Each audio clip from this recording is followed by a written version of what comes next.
Assalamualaikum warahmatullahi wabarakatuh. Perkenalkan nama saya Desi Fitria, saya dari PJJ S2 PAI dari kelas C. Video ini dibuat untuk memenuhi tugas mata kuliah Pendekatan Studi Islam dengan dosen pengampu Dr. Iwan MAG. Dalam video ini saya ingin membahas mengenai jurnal dengan judul Berbagai Pendekatan Hermeneutika dalam Studi Islam. Metode penelitian jurnal ini menggunakan penelitian kualitatif dengan studi literatur. Dari yang saya pelajari dalam jurnal ini, diketahui bahwa Al-Quran merupakan pedoman hidup bagi umat Islam. Al-Quran tidak hanya membahas mengenai hubungan manusia dengan manusia, tapi juga membahas mengenai hubungan manusia dengan alam. Banyak sekali metode yang dapat digunakan untuk memahami Al-Quran guna untuk mempermudah kita untuk memahami semakin jelas dan terarah apa yang dimaksud dalam Al-Quran. Seiring berkembangnya zaman dan ilmu pengetahuan, maka lahirlah metode tafsir, yakni hermeneutika. Jadi, metode hermeneutika ini dapat digunakan untuk menafsirkan Al-Quran supaya lebih jelas dan mudah dipahami oleh kita. Hermeneutika ini berasal dari bahasa Yunani, yaitu hermenein, yang berarti menafsirkan. Istilah hermeneutika pertama kali ditemukan dan digunakan dalam karya Plato, di mana Plato dengan jelas menjelaskan bahwa hermeneutika memiliki arti menunjukkan sesuatu. Perkembangan pemikiran hermeneutika dalam teologi Kristen terjadi pada abad pertengahan yang dibawa oleh Thomas Aquinas pada saat itu. Kemudian pada perkembangannya hermeneutika digunakan oleh kalangan cendekiawan Kristen Protestan sekitar tahun 1654 Masehi.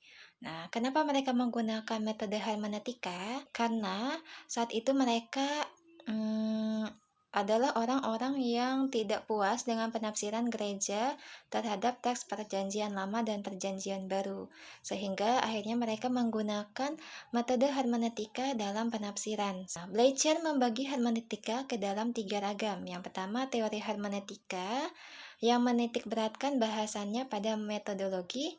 Yang kedua, filsafat hermeneutika. Ketiga, hermeneutika kritis. Seperti yang kita pahami, walaupun dalam perkembangannya hermeneutika digunakan dalam berbagai kajian keilmuan, namun singkatnya hermeneutika dapat diartikan sebagai suatu metode interpretasi penafsiran yang memperhatikan konteks kata-kata dan konteks budaya pemikirannya. Adapun luas cakupan hermeneutika mencakup pada 3 hal, yaitu dunia teks, dunia pengarang, dan dunia pembaca. Sementara itu, mari kita bahas mengenai hermeneutika dalam tafsir Al-Quran. Nah, jadi dalam metode hermeneutika Al-Quran tidak boleh dipahami sebagai teks buatan manusia yang dimungkinkan kedepannya mengalami perubahan sesuai kondisi zaman. Seperti itu, karena kita tahu bahwa Al-Quran tidak akan berubah. Al-Quran itu sampai akhir zaman. Al-Quran dipahami sebagai kalamullah yang sesuai kondisi zaman dan tempat hingga akhir zaman. Hermeneutika berusaha menggali makna dengan mempertimbangkan batas yang jelas dan melingkupi teks. Batas yang dimaksud adalah teks, pengarang, dan pembaca. Pendekatan hermeneutika menekankan pada bahasa. Bahasa sangat penting dalam metode penafsiran hermeneutika. Karena bahasa sangat penting, kenapa? Bahasa itu sendiri sangat penting bagi kehidupan manusia. Tanpa memahami bahasa tersebut, manusia tidak akan bisa menafsirkan apa yang ingin mereka pahami. Manusia dapat menulis, membaca, dan berpikir tidak lepas dari bahasa.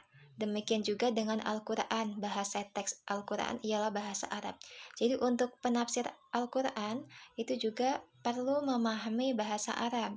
Mengetahui pentingnya teks atau bahasa, maka langkah pertama dalam menafsirkan Al-Quran dengan memahami bahasa Arab.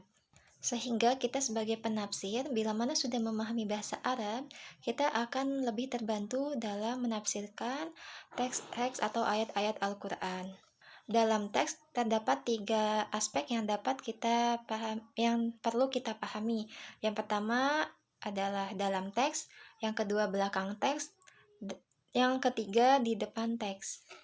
Jadi dapat kita simpulkan, peranan hermeneutika dalam studi Islam melalui tafsir Al-Quran ialah menemukan kesesuaian antara ayat-ayat Al-Quran dengan ilmu pengetahuan yang juga menunjukkan kemuliaan Al-Quran dan mukjizat Al-Quran. Dengan metode hermeneutika diharapkan menambah pengetahuan penafsiran dalam Al-Quran sehingga lebih banyak lagi yang dapat kita pahami di dalam Al-Quran dan juga hadis. Mungkin sekian review jurnal yang saya sampaikan. Kurang dan lebihnya mohon maaf. Assalamualaikum warahmatullahi wabarakatuh.